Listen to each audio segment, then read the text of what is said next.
You want some great coffee to bring to your coffee hour for after liturgy? Or how about just to drink every morning on your own? When I do drink coffee, this is the only brand I drink, Fox & Sons Coffee. They believe over there, my man Stephen Fox believes that coffee should come with a great story. His began on Saturday mornings with his dad, early breakfasts, good conversation, and a shared cup of coffee that sparked a lifelong passion. Those memories shaped who he is and inspired him to start this company, Fox & Sons Coffee, not just for the love of the coffee itself, but to honor his father and pass something meaningful to his two sons. Now, he's inviting you and me to be part of that legacy. If you guys need gifts, if you just love coffee, and like I said, maybe you just want to bring some to the parish for coffee hour, now is the perfect time to try these handcrafted, family-inspired blends. We've got a code for you, BUCK15 at checkout, BUCK 15 at checkout. Get you 15% off all orders over $35, so you can save big and sip better coffee than you may be used to. This coffee, again, is made with love, roasted with purpose, shared with family. Fox & Sons Coffee, brewed from the heart. This is a Dissident Media production. DissidentMedia.net.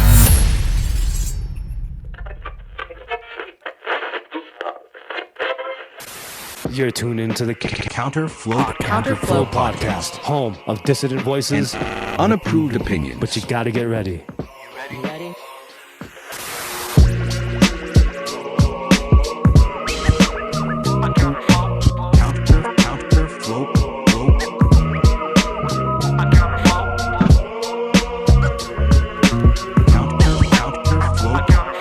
Now here's your host and humble narrator, Buck Johnson. Let's go.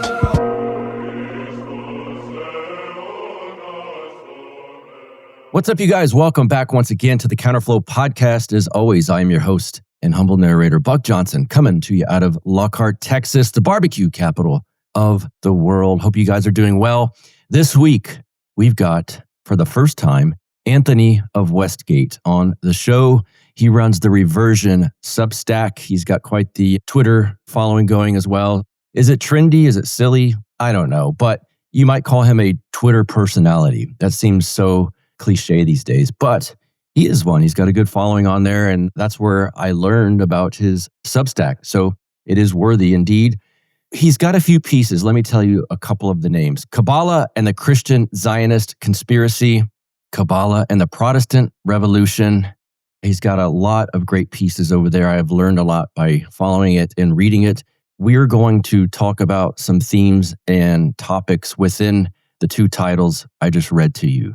So enjoy, jump on in. And we talked offline and he said, I almost was going to show my face finally because he's an anon, as they call it online, where you don't see his face. And he said, I was thinking about doing it, maybe even on this show.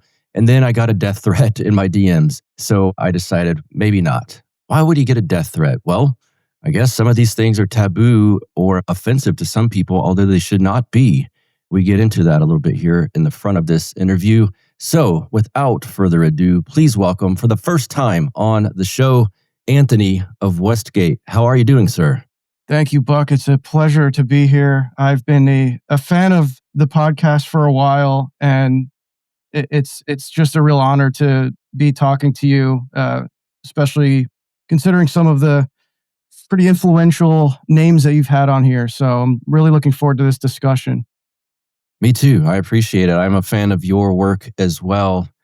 And it's funny, you had reached out about getting me on to do something at some point, and I was like, well, funny, I have a list of guests to reach out to, and you were right on there. So yeah, you beat me to the punch. Yeah.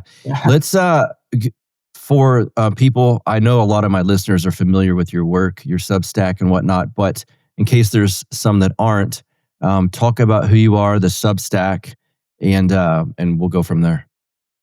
Yeah, I mean, I'm kind of just, I guess I became accidentally a, quote, Twitter personality, if you want to call it that. And I was writing a lot of kind of long form threads, just kind of uncovering conspiratorial subjects, spirituality, esotericism, and naturally that just turned into writing long form on Substack. And this was 3 years ago now. So I kind of got an early adopter advantage on Substack.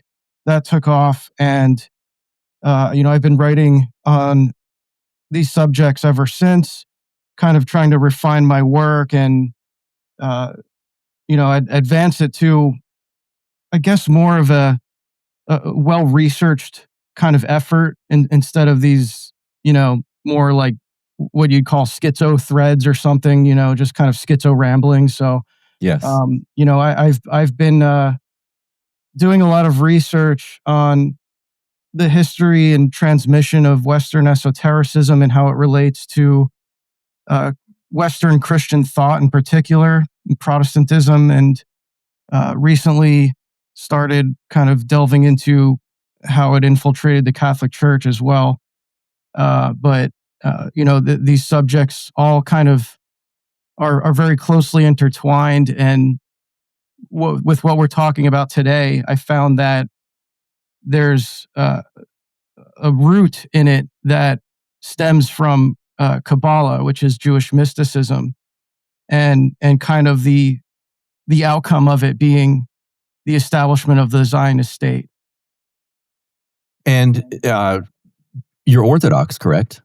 Yes, yeah, yes. I am an Orthodox. I'm an Orthodox Christian. I've been Orthodox for 5 years now. So I kind of have the, I guess, common adult convert story, during COVID and just being worn out and tired from the tremendous amount of psyops during that time, and had the usual kind of spiritual awakening that you commonly hear. So I don't think my conversion story is particularly unique, but it was actually in the height of COVID that I started attending Orthodox church. So Wonderful. It's funny. I was teasing this episode at the end of my last one, and I started thinking about it afterwards. I said next week the subject is a spicy one, and it really only is because it somewhat shatters some presuppositions, some framework that people have. There's nothing like mean-spirited or dark or something that we're putting out there with this topic. It's only considered spicy because it's like, that's going to shatter some people's preconceived notions or some long-held beliefs that aren't necessarily true. How do you see this sort of topic? And for those going, what is he beating around the bush for? We're talking about, for one, the Kabbalah, the Reformation, Zionism, etc. So you get the picture. But do you think this is, I don't know, taboo or spicy topic? And why is it, if it is? I think that it's probably seen that way in the West because this Zionist agenda has been targeting the West and primarily America. So, it's all framed within this context where you can't criticize it at all. Any degree of criticism is considered anti-Semitic. Even if you are Jewish, many of these writers and researchers that I drew from were in fact Jewish, and they were anti-Zionist, and they even were criticized of being, anti-Semitic or this, quote, self-hating Jew or something. In academia, you'll lose your job over it if you publish any work that's somewhat critical of Zionism. So, and then how it's merged with evangelicalism in the West as well. It's kind of seen as this, like, I guess they're using a lot of the same talking points, the evangelicals, but Yes. I don't think it's particularly taboo in the East. I mean, we have some contemporary saints such as Saint Paisios, who has even condemned the silence of there's a famous work that he did. It's called I think it's called something like if the bishops are silent, who will speak? And he's talking about Zionism, and basically how none of these hierarchs are even condemning it, at least at his time. So there is kind of, I guess, a level of silence even to that degree, but I just don't think it's as particularly taboo in the East. I mean, this has been a long-held position for 2,000 years that the church is Israel. Yes. So, yeah, I went to Mount Athos last summer with Father Peter Heers, and do you know Conrad from World War Now? Good friend of mine. Yep, love Conrad. Conrad was with us. Oh, that's right. Actually, you've been on his show. Yeah. He was with me too, and it's funny. Like in certain circles over here, Conrad's considered like, ooh, he talks about taboo subject, or he's ultra radical or something. But we noticed, talking to many of the monks that we encountered and sat with, they sound like him. Like there was nothing that he was saying and open discussion with them that was seen as taboo at all. And I thought it's funny, some of the, let's say, subversive factions within Orthodoxy that pretend like people like Conrad are some sort of aggressive far-right fascist or something or other like that. If they heard these monks on Mount Athos, like what would they say about them, right? They sounded similar to when we talked about geopolitics and stuff like that. So I want to get into, first of all, we talk about the Reformation a lot. It's also funny, like if we start critiquing the Protestant Reformation in the same way that we're tying it in with Zionism and some of these ideas, you can be called anti-Semitic at certain points, but no one ever calls you anti-Christian. It's weird. But how is the Reformation, in your view, seen? Let's say not from your perspective, but your perspective on how the Reformation is viewed widely in American Christianity, let's say. There is almost like this messianic idea of the Reformation, like Luther's almost perceived as a messianic type figure who rescued Christianity from from 1,500 years of apostasy, which started at whatever, some arbitrary point. I mean, you can ask any Protestant, when did Christianity divert from what you think is the original apostolic faith? And you'll get a different answer from almost every Protestant. I mean, because they can't really define that. So, Luther nails the 95 Thesis to the doors of Wittenberg, and it's seen as kind of this, messianic rescue of Christianity. And, in the context of history, the Reformation took place in 1517, and I'm fascinated by this 200-year span, which has kind of framed modern history in these revolutionary movements. And so I view the Reformation as the longest ongoing revolution in world history, because it's still underway and it's just spreading in its reach, and it's been going on for 500 years. So I view it as a revolutionary movement, and one that was born from technology. It would not have been possible without print technology helping advance its spread. It runs parallel with the establishment of secret societies throughout the West. And you have 1517, the Reformation starts. 200 years later, the Constitution of Freemasonry is signed in 1717, establishing the first Masonic Lodge in London. And then what happens 200 years later, in 1917? The signing of the Balfour Declaration, and the Russian Revolution is underway. So I always just found that really interesting. But, I see, to answer your question, I see the Reformation as this pivotal kind of dispensation, I guess, if you want to call it that, in world history. that ushered in the mass acceleration of nominalism, capitalism, a lot of these, and Zionism. I mean, that was kind of the inevitable conclusion of it. I know that not every Protestant is Zionist. I would never say that, but Right. When you look at the history and see how in the 17th century, how this all really started to integrate with the English Puritans and their consulting of Kabbalistic rabbis, and these messianic cults, these millenarians, that was the way in which this this messianic fervor, I guess, started to spread. So we can get more into how Kabbalah relates to that, but it involves the human effort in bringing about the conditions for the messianic age. We've got a new sponsor. It is Perfect Spiral Capital.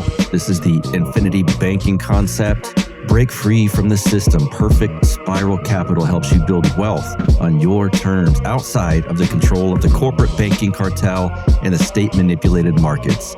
Invest like a dissident, a true dissident. Take ownership of your financial future with strategies designed for those who refuse to be cogs in the machine. No handouts, no bailouts, just real results. Opt out, build wealth. The state inflates your savings away while Wall Street rigs the game. You guys know this. Perfect Spiral Capital helps you stack real assets and create lasting independence. Go to perfectspiralcapital.com/counterflow and get a special offer for fans of this show. Again, that's perfectspiralcapital.com/counterflow. Where did you mention it within that rant just now? The Kabbalah. Yeah. What? This obviously played a role in the Reformation and other dispensations, if you will. But what is the Kabbalah first? I want to kind of lay the groundwork, what it is. When was it put together? What is this? Yeah, so it's Jewish mysticism, and it's mainly comprised of two texts, although it's not text based. So it was just written during the Middle Ages, and there's debate over when it actually started its oral transmission. The Kabbalists themselves will say that it started with Moses, when the angels communicated with Moses, or when God communicated with Moses, and it was transmitted through this esoteric kind of cryptic secrecy. The Hebrew language is perceived as itself as this, divinely influenced language that the heavenly bodies communicate with. So, the real, founding of Kabbalah is disputed, but in the written form, it's pretty much a Middle Ages document, if you want to call it a document. And it's comprised of the Zohar, which is the book of creation. And this is kind of this Jewish mystical interpretation of Genesis.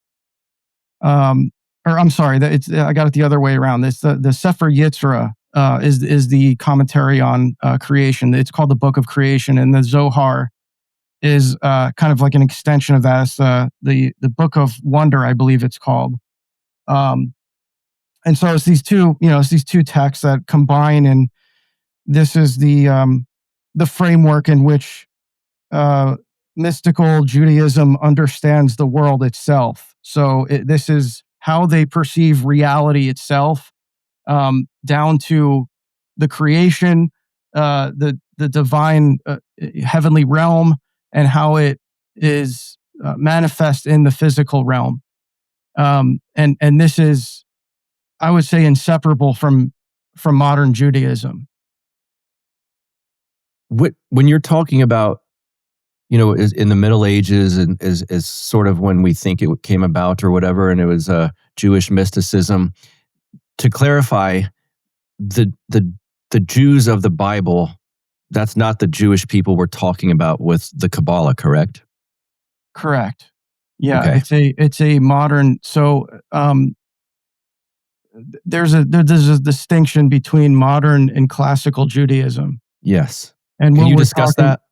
Yeah. So this is a distinction that was made by Israel Shahak, who wrote the book Jewish History, Jewish Religion, and he makes a distinction that basically at during the Middle Ages, you have this adoption of Kabbalah, which kind of became like the new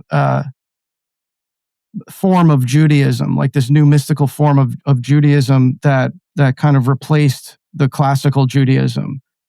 And now that's not to say that even classical Judaism isn't Talmudic. So, you had for all that time the following of the Talmud as the primary text of Judaism. It still is, but the Talmud is basically a bunch of laws. It's how to in your day-to-day life as a Jew follow the Mosaic law down to some really hilarious and excruciating details. The Kabbalah is what kind of is like the blueprint of reality, and so there's something I left out, but Kabbalah actually has a goal as well, which is this notion of tikkun olam, which means Yes. world repair. Right. And so when modern Judaism came about, and especially with the establishment of the state of Israel, this is what actually liberalized the Jews. This is what got them involved in all of these liberal causes, the studying of secular literature, involvement in entertainment and comedy. These things were unheard of in classical Judaism. They were actually forbidden. And again, Israel Shahak talks about this. They were actually forbidden from making jokes unless it was a joke about another religion. And they were pretty much sheltered from secular literature. They were only really involved in studying their Jewish texts. So, yeah, there's a distinction. We're not talking about the Hebrew people in the Old Testament. Right. The modern Judaism is a completely new thing. You can talk about like how the Pharisees were condemned by Christ, for probably following to the Talmud, which came from their Babylonian captivity. To the letter of the law, all that kind of stuff. But so that was always there. But yeah, what we're talking about is like kind of this more like again, Middle Ages kind of invention. And what is that? What world repair that you're talking about? What? Why repair from what? Oh yeah, so there's kind of in the Sefer Yetzirah, the Book of Creation.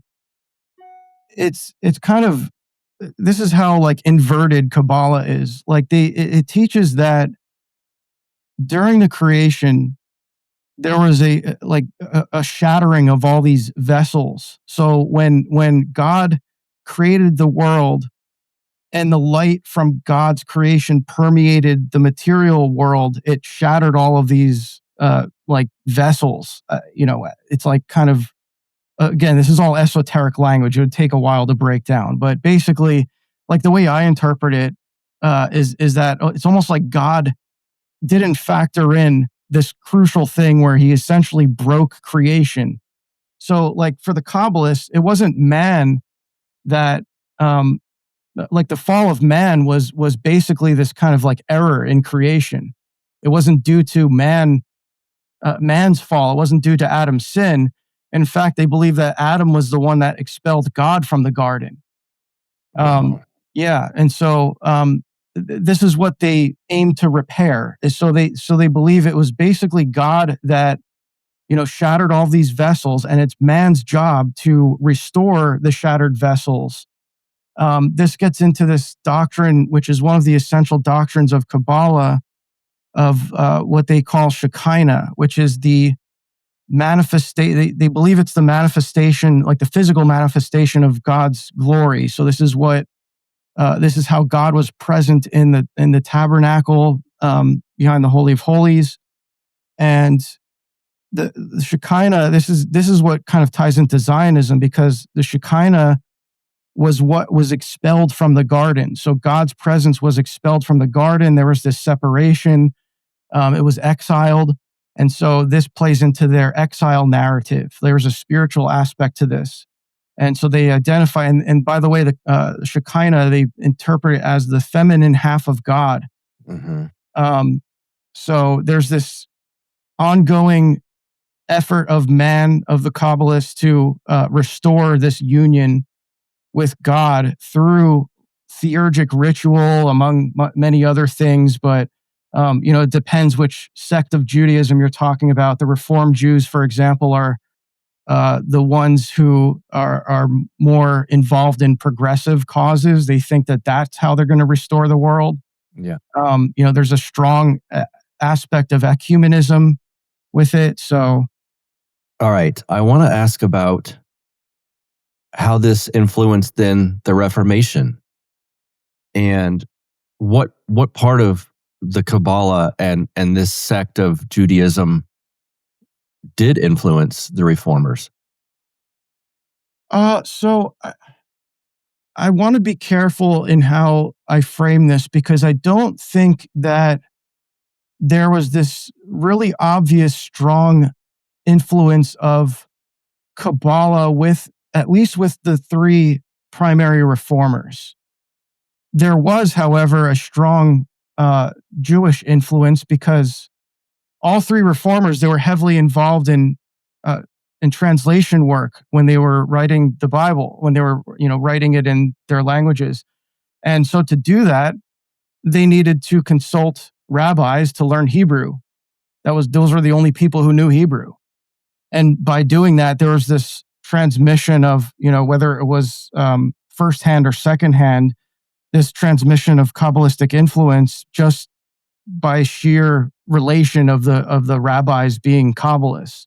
And there's some figures that were more influential among all three reformers, but I don't think that, I wouldn't argue that all three of the reformers were like crypto Kabbalists or something.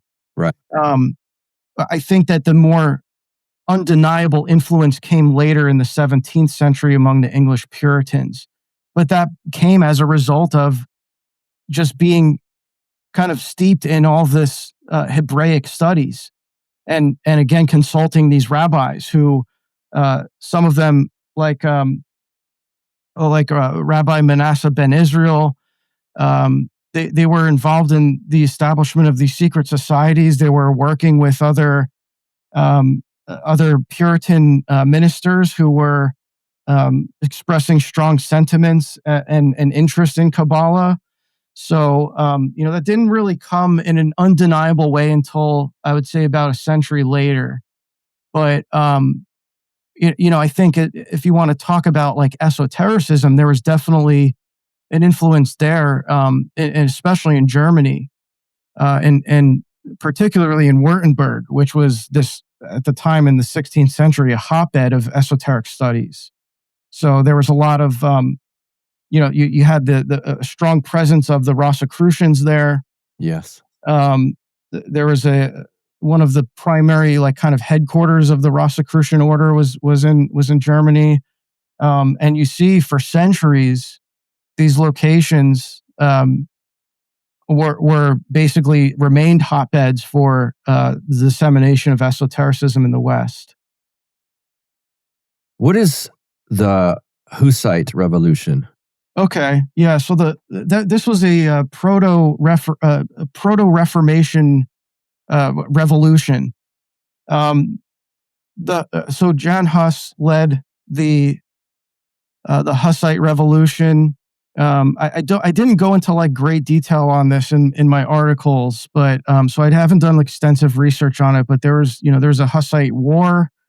The Hussites were obsessed with the Old Testament, and they kind of viewed themselves as the inheritors of the Old Testament, of the Old Covenant. And this was, I believe 200 to 300 years prior to the Reformation, these were the original sola scriptura people. Like, these were the first guys to kind of like break off from the Catholic Church and say we can do all this interpretation on our own.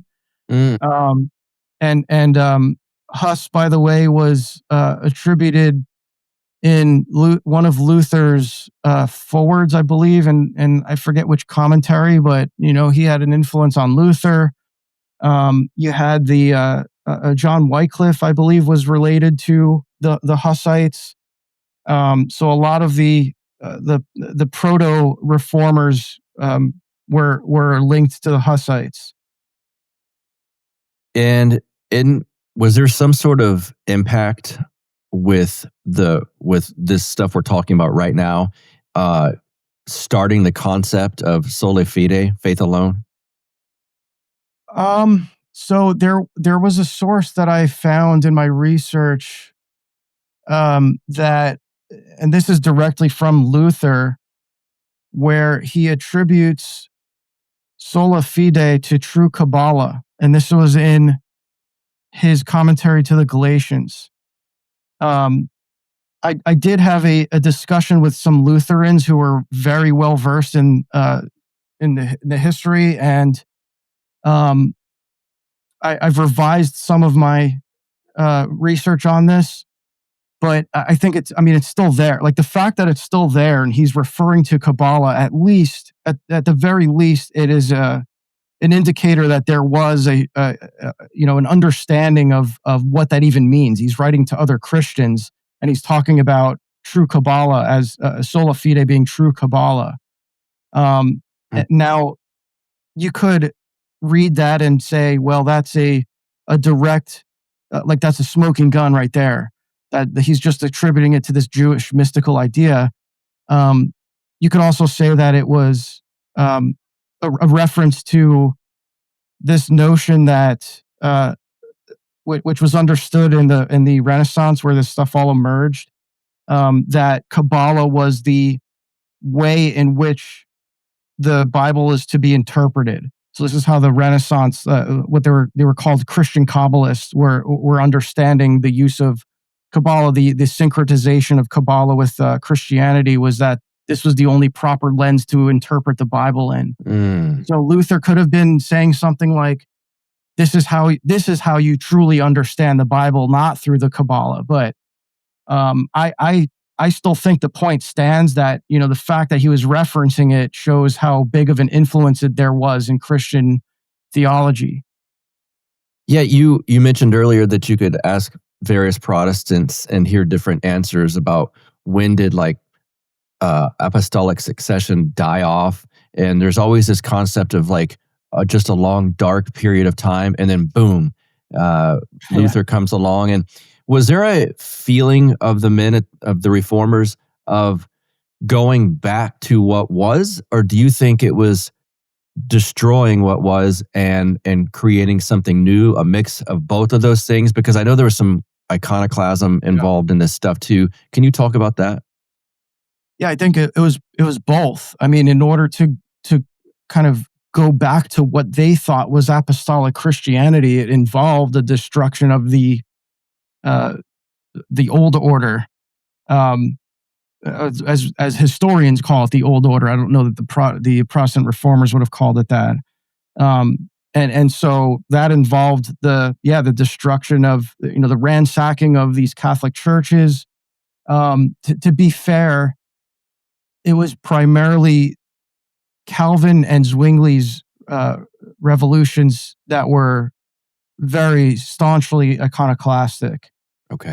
Luther was not as much of an iconoclast. Like, he definitely wasn't a believer in venerating images, but he wasn't like they need to be removed from the churches. So to this day, confessional Lutherans, they still, I believe, have at least icons of Christ in the Theotokos, if I'm not mistaken. Okay. But they don't venerate them. But yeah, Calvin and Zwingli were the primary the primary attributors to the iconoclastic revolts that occurred in the following centuries after the Reformation. So Zwingli was the most iconoclastic of all of them. Calvin, people will say Calvin wasn't an iconoclast, but he didn't condemn any of the Calvinist iconoclasm that was occurring in his lifetime. So I take that to be he wasn't opposed to iconoclasm. We've got some new shirts, Counterflow with Buck Johnson on the front pocket, on the back, a beautiful graphic with, of course, dissident voices and unapproved opinions. You can see this on the YouTube version of the show. Of course, we're putting the graphic up now. $30 flat fee. $30 gets you the t-shirt. The PayPal address is buck@counterflowpodcast.com. That is my PayPal.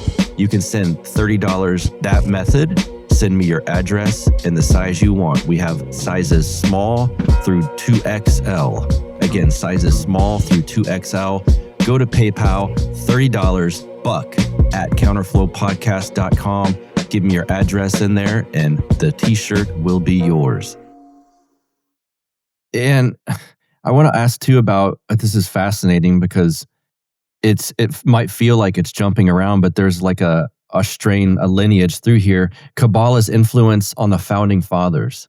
Yeah, this is one that I get a lot of blowback from, but I mean it's very so with the founding fathers. Again, I want to frame this in a way that it's like I'm not saying the founding fathers were Kabbalists, but like you can see that the influence was there because there's a letter that Thomas Jefferson wrote to John Adams, where he is urging him to look into all of these Jewish texts, and he's naming them. He's naming the Mishnah, Kabbalah, the Zohar, like all these. I don't think he says Kabbalah, but he names like the Sefer Yetzirah, the Zohar, like all these Jewish mystical texts. And he says that we need to look into this to understand how to frame the morals and ethics of our nation. And so, the question is like, how does he know about that? And why is it even like, why does he feel that's necessary? I don't think, and there was actually some evidence that there was Kabbalistic influence with Benjamin Franklin, who he met with, I think it was Ezra Stiles, who was the president at Yale University. And was a Christian Kabbalist, I think more so, with a different kind of I guess a more evolved approach to it. But he has a famous quote saying that he believed that Kabbalah was worthy of transmission throughout American universities. So he had met Franklin had met with Ezra Stiles to inquire about Kabbalah. And we see in the iconography of the founding of the United States with, simply on the dollar bill. You can just look at the dollar bill and everyone kind of like interprets that as Masonic, which is true. But Freemasonry is also a Kabbalistic institution. So a lot of the symbology is Kabbalistic. And so what I was talking about earlier, the Shekinah, that appears on the dollar bill above the bald eagle. Yes. Everyone points to the pyramid, and it's like on the other side of the pyramid, on the back of the $1 bill, there's also a Kabbalistic image of the quote Shekinah glory, which is the cloud of glory that the Puritans saw as the guiding force that took them across the Atlantic. And so this is like a sign of freedom to them. And so that's depicted on the back of the $1 bill. You could argue that there's a clear Star of David inside of that cloud that's kind of outlined by the 13 stars. 13 is also a very important number in Kabbalah. And there's a legend that this guy Haim Solomon, who helped fund the Civil War, that was a kind of a nod from Washington to show his debt to Haim Solomon for helping fund the Revolutionary War. Wow. I did not know that part. Okay. People if you've got dollars, look at them. What does the Shekinah look like? Well, it's usually depicted like a cloud. So, and you even hear this. I grew up Protestant, and I heard Shekinah being taught from the pulpit. Oh, you did? Oh, yeah. Yeah. Like, oh, the Shekinah glory. I mean, I've found clips of R.C. Sproul preaching about this. It's in his work. It's in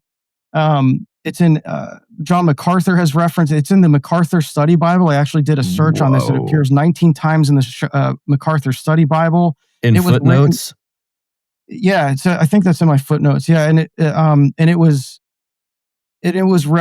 also added as a section heading, and I believe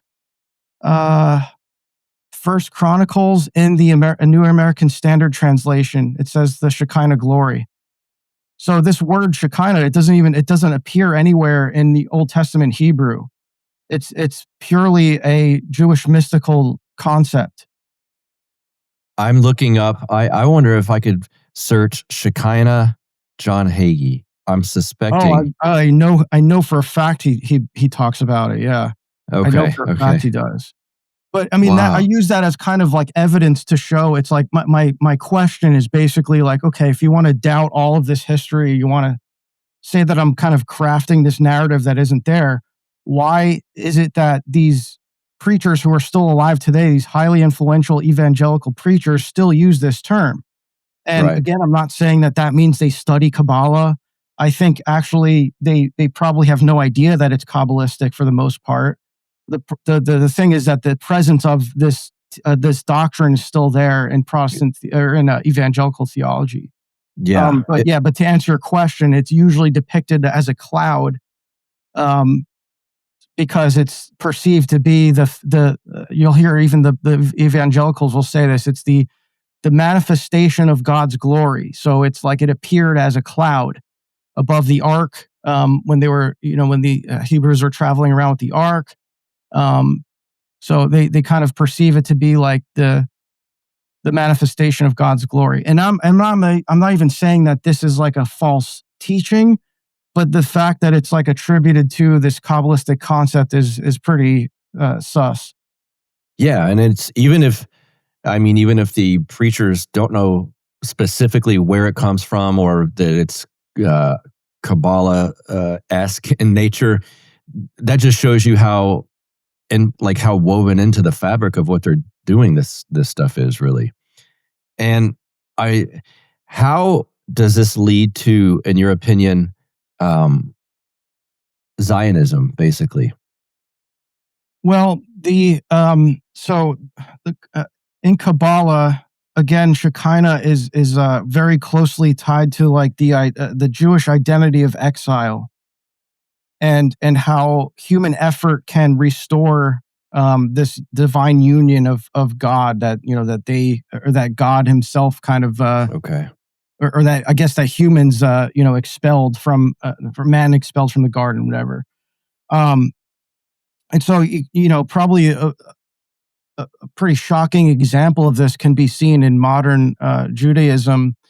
I think probably most of your listeners are familiar with the prayer ritual that you might have seen images of at the quote Wailing Wall, where you'll see these Orthodox Jews, at the wall, and they're doing this kind of thrusting motion.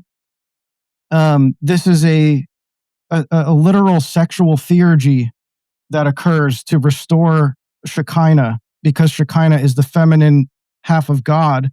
And so there's a literal notion of like this sexual copulation that involves the restoring the broken union of God with Shekinah. So it's very bizarre. You see stuff like this and it's like, where is that in the Old Testament? Right. Like that's kind of like a good indicator that this is a different religion. Like this is a completely alien religion. Israel Shahak also talks about how this is an indicator that modern Judaism became polytheistic, because they have like all of these other kind of deities that they refer to. There's the Father, and then there's the kind of like the Divine Mother, who's the Shekinah, and then they have children. They have like a divine daughter and a divine son. So there's almost like a pantheon of these like Kabbalistic deities. And Shahak, and I'm gonna see if I can find this quote, but I'm gonna try to quote directly from Shahak on this. He says, on one of these two occasions, the Kabbalist is worshiping God by promoting the divine union of son and daughter, but on the other, he is worshiping Satan, who likes Jewish prayers and ritual acts so much that when he is offered a few of them, it keeps him busy for a while and he forgets to pester the divine daughter. This is like a totally schizophrenic religion. I mean, it's just, they're literally so they're praying to Satan that he doesn't bother them on the Sabbath and that instead he bothers the Gentiles. Who can you tell me again who you were quoting there? Yeah, that's Israel Shahak, who wrote, he was so this isn't like a weirdo conspiracy text. He was he was a scholar and a professor, a Jewish, actually he was raised Zionist, and he was a professor at University of Jerusalem. And he wrote this book that was, I guess very controversial at the time, where he went into detail exposing the atrocities and the injustices of the Zionist state, the creation of the Zionist state, and how the Jews view the Gentiles and how it justified, like the religious justification for the treatment of the non-Jews. So really, really important text that I wish more people would read. It's kind of not as known for obvious reasons, but he goes into some pretty shocking details on the spiritual end of how, why this stuff is justified. On that note, there's also the first chief rabbi of Palestine, who it's kind of a funny name. It was Rabbi Cook, but it's spelled Kook. But he was a Kabbalistic rabbi who gave these details of like, they interpret, the Kabbalists interpret the Gentiles as Satan worshipers, or like the children of Satan. So, he goes into like all this religious justification for the treatment of women and children. They're perceived to be less than dogs, like less than animals. So, like understanding this stuff is really, it helps you to understand why this is occurring. Like, why are they, we're kind of being bombarded with all these images of these horrific images of, babies and children and stuff that are like really violent acts committed towards them. I wish that I hadn't seen this stuff, but, you look at an image like that, it's like, why is that happening?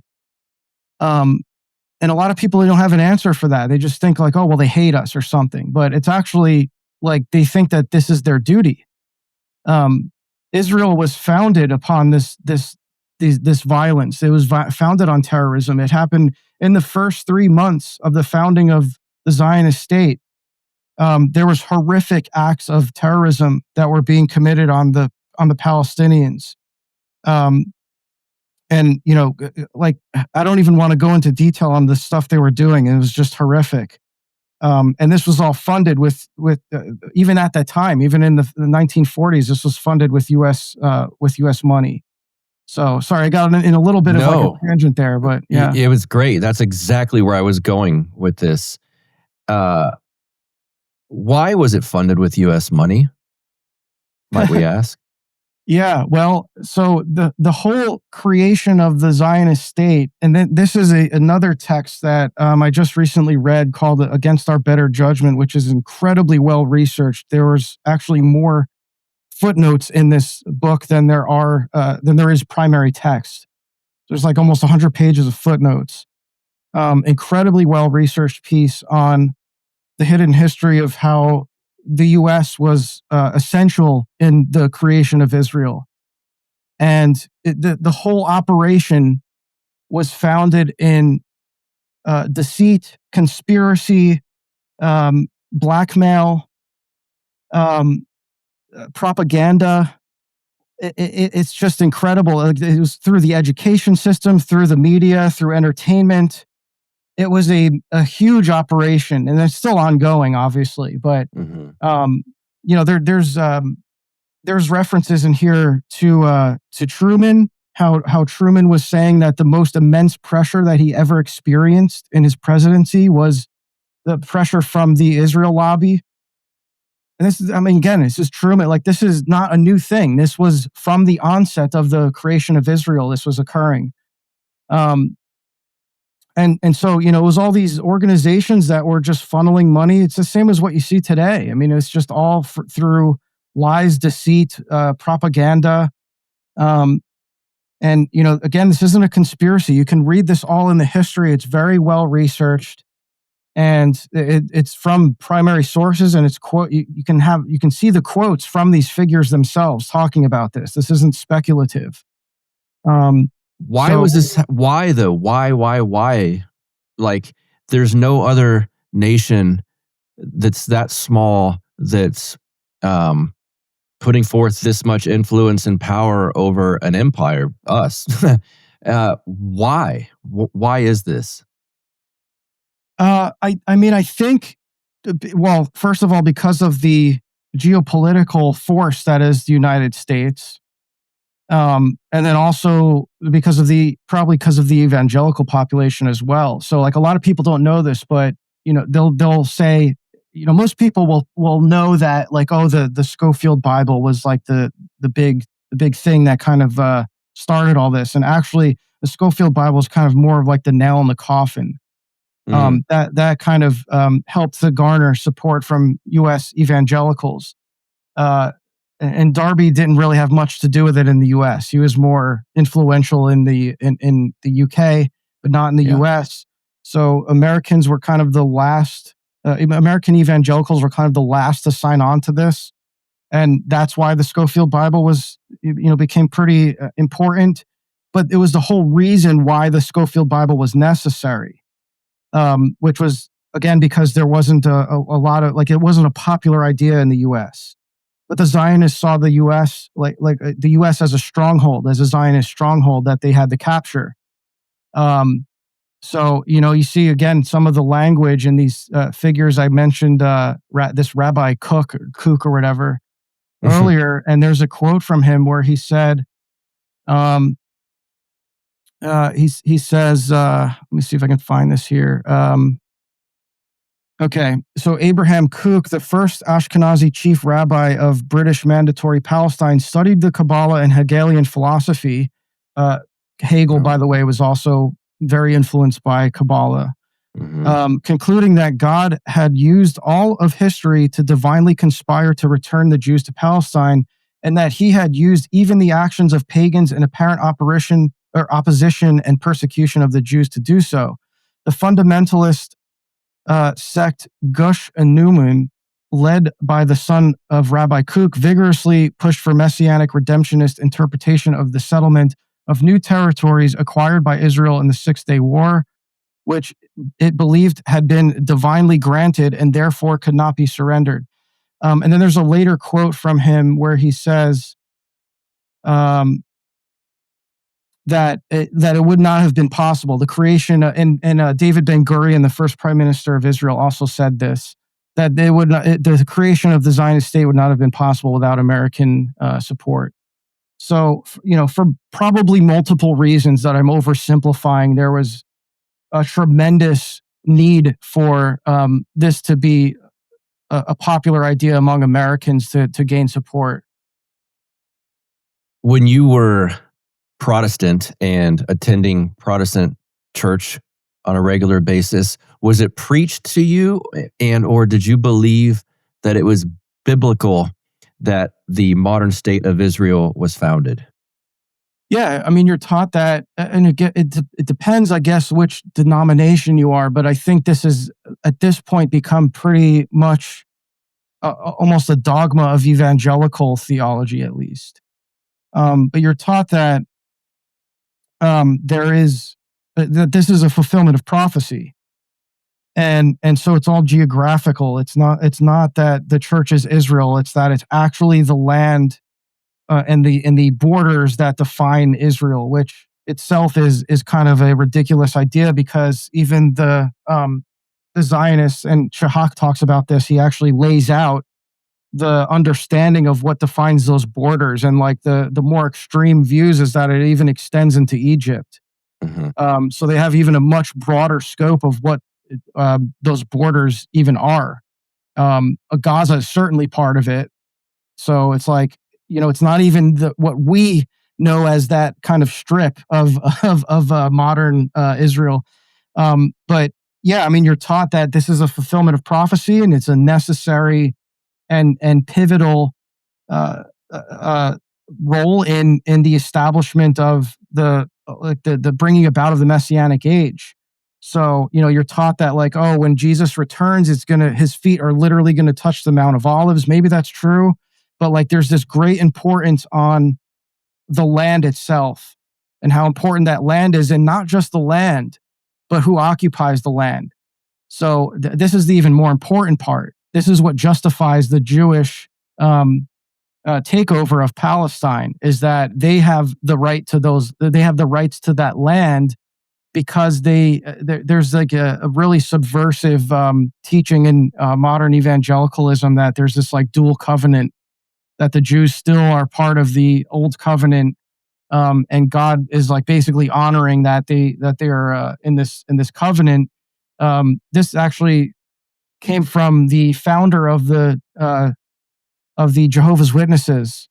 He was the first to teach this idea. I'm blanking. I always forget this guy's name. It's like some kind of generic name, but he was involved in the creation, and he's also rumored to be a Freemason. But he came up with this idea of the dual covenant, that the Jews still have this covenant with God, and therefore they don't need to convert to Christianity. By the way, so they can just keep doing what they're doing, and they're good just by birthright, essentially.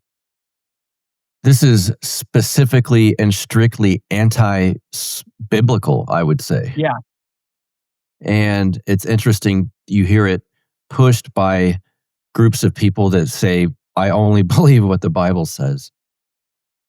Yeah. Well, and a lot of it is also the largely due to sola scriptura, and this notion that these passages are interpreted literally, and not having the discernment to know where is the literal interpretation and where is the symbolic, because they've departed from the patristic teachings. Yeah. And this is where a lot of the messianism comes in. So a lot of this started with the literal interpretation of Revelation. This is what kind of justified these beliefs in the 17th century. This is why it became so popular. Like, then all these Kabbalistic Jews are readmitted back into England, and they're like, hey, and by the way, this is occurring during the widespread dissemination of Lurianic Kabbalah. Lurianic Kabbalah was a reframing of Kabbalah in a messianic lens. So it was all with this goal in mind of bringing about the messianic age through human effort. And so when that kind of merged with the English Puritans, it was like the same kind of idea of Christian Kabbalah. It was like, oh, well, this actually makes sense of all of the prophecies in the Old Testament. This is how they're to be properly understood. Wow. Okay. And it's troubling.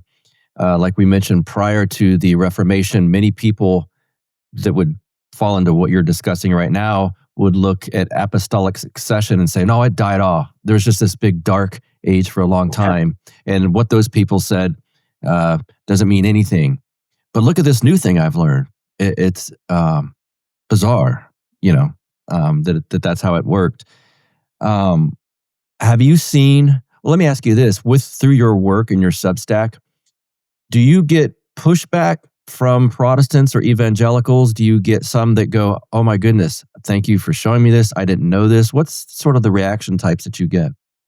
Yeah, I actually had to kind of prompt reaction because I was like surprised that I wasn't getting any from evangelicals. And I think I found from doing that the primary reason that they weren't interested in even engaging with my research was merely the title.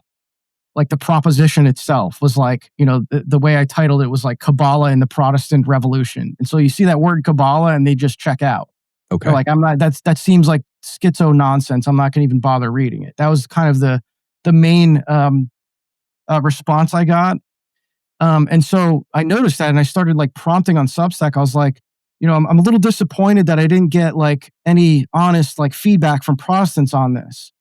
And that actually was pretty successful in getting some Protestants to engage with it. I still got some of that response, but some of the more honest looks at it, I got actually some very valuable feedback from it. Okay. And a good handful of Protestants that did read it expressed that they had no idea about this history. It was very interesting. I don't know that it's like something that they would consider like a death blow to their entire faith. I know with like some of the confessional Lutherans that I talked to, they were just like, oh yeah, well, those were the English Puritans. That's got nothing to do with us. Those guys are crazy. So because of like the sectarian nature of Protestantism, a lot of these people can just easily dismiss that as like, oh, well, that denomination got corrupted or whatever. Like that's not me though. So like, it was like, it's mixed opinions, but I mean, no one has challenged the validity of the historical research. You could challenge my own kind of like interpretation, I suppose, and saying that this was a strong contributor at the very least to why the Christians ended up supporting the state of Israel, which I think is I would gladly debate anybody on that. But yeah, I mean, it was mostly and the funny thing is like. Most Protestants wanted to just know what I said about Luther. Like they weren't even interested in any of the other stuff. And Luther wasn't even central to my thesis. Right. Like, as I just explained that this stuff really didn't start to take hold until the 17th century anyway. So, like most of the focus was on Luther. They're like, oh, I have to find what he's saying about Luther. Where's the connection with Luther? And like, what I'm actually saying is it doesn't matter that much. Even though Luther did also have esoteric influence, and you could argue over to what degree, but I didn't see Luther as that important to any of the thesis I'm proposing. So, that was the general reaction. And I think, one commenter on Twitter made a good observation that I think is true, that this is just simply too high level for most Protestants. Like they're thinking on, like they're involved in all these debates about sola scriptura and sola fide, like all the kind of core doctrines of their faith, and like attacking Catholics. This is like far from something that they've never even heard of this. They have no apologetic for it. So it's just like too high level. Like it's not a theological debate. It's just a matter of history. Yeah. Fair enough. Well put. I want you, this is almost selfish for my own sake, but I'm doing it for my listeners. I want you to recommend some books. Oh, okay. You have a lot of good ones. Yeah. So again, the two texts I've been referencing we were just reading them in my book club this month. The one is called Against Our Better Judgment. This is by Alison Weir. And that's the one I was saying that has tons of footnotes. What's the subtitle to that one? The Hidden History of How the U.S. was Used to Create Israel. There you go. The other one is Israel Shahak, which is titled Jewish History, Jewish Religion, The Weight of 3,000 Years. And that is from the Hebrew University of Jerusalem academic and professor, Israel Shahak. If you want more on, like, it kind of depends like which part of history and which subject, but a lot of the primary sources I got about the history of how this stuff integrated with Protestantism was actually from Jewish sources, from Jewish historians. One is titled, let me find the actual title of this. Protestant The one about the founding of America, there's a book called Kabbalah and the Founding of America, the Early Influence of Jewish Thought in the New World. That is by Brian Ogren, who is another Hebrew University of Jerusalem scholar, who uncovered this text written by a Puritan. It was the first Kabbalistic text written in the United States. It was written by a Puritan. Let me see here, for the Protestant Reformation, I think it's called the Jewish Influence of Protestant Reform Movements, something like that. And that is by Rabbi Louis Newman. And that one's that's a big one. It's like over 500 pages and it's very well documented. And there's a couple titles like that, but I would say you would get a lot from those texts. Depends how far you want to go into it, but a lot of that one I just mentioned involves like the Proto-Reformation. And then if you wanted to get more into the occult like a more broader scope of like the occult and esoteric influence of the Renaissance, I would recommend Francis Yates' work on that. There's so one is called Giordano Bruno and the Giordano Bruno and the esoteric. I forget the full title. I'm having to look these up. I have so many. No worries. I'm going to link. Yeah. I will find it, and I'm going to link to all of these in the show notes so people. Yeah, you can pretty much refer to any of her books, and she goes like that. She was kind of the preeminent scholar of Renaissance esotericism. Okay. So, and that's kind of where this all started. Was like all this scholasticism during the Renaissance. Yes. An interesting part of this is that these texts were kind of like safeguarded by in Constantinople by the Byzantine Empire. And so when Constantinople was sacked, it kind of like opened the floodgates to all of this esoteric literature just being disseminated throughout the West. And the Medici banking cartel bought up all of this literature and disseminated it through primarily through the Laurentian Library, which was like kind of the central hub of Europe of these academic studies. And so all these intellectuals got really interested in Kabbalah, and especially, we didn't even go into this, but like a lot of the founders of modern science. Isaac Newton was a Kabbalist. There's a big list of these guys, but they were very influenced by these teachings. That's a whole other rabbit hole. But a lot of the difficulty with this work is like actually not following these rabbit holes too far, because otherwise you couldn't really get a point across. It's like you can just go in a million directions with it. Yep, your work's never finished that way. Exactly. Yeah. Yeah. And speaking of your work, plug away at the Substack, Twitter presence, anything you'd like. Oh, sure. You can follow me on Twitter. It's at @A_Westgate. And I mainly publish on Substack. You can find that at the reversion.co. I have a few podcasts at this point where we talk about this kind of stuff in greater detail. I have more experts on that know a lot more than I do. And my articles are on there. I'm soon going to be publishing a book that my readers are demanding. So it wasn't something I planned, but I'm trying to kind of like revise this stuff and make it a little more presentable to Protestants and publish it as a book. Very nice. You can find me on Telegram. I think it's t.me/thereversion. That's about it. You can find, if you just go to my X bio, you can find all my links. But yeah. Got it. Anthony of Westgate, thanks for being here, sir. This has been great. It was my pleasure. It was an honor. Thank you, Buck. I really enjoyed this conversation. Thanks for all the work you do. Appreciate you too. Did you guys learn some things from our new friend to the show, Anthony of Westgate? I hope you did. Hit subscribe. What do they say? Go smash the like button. Subscribe to our channel, of course, on YouTube so you can get these notifications when these drop. Jump in the Telegram group. We're always having fun in there. Support the show via Patreon. Go buy a t-shirt, guys and girls. Buy a t-shirt. You know it's going to update your wardrobe in only the most based of ways. Hope you guys have a wonderful week, and we will talk again soon. See ya.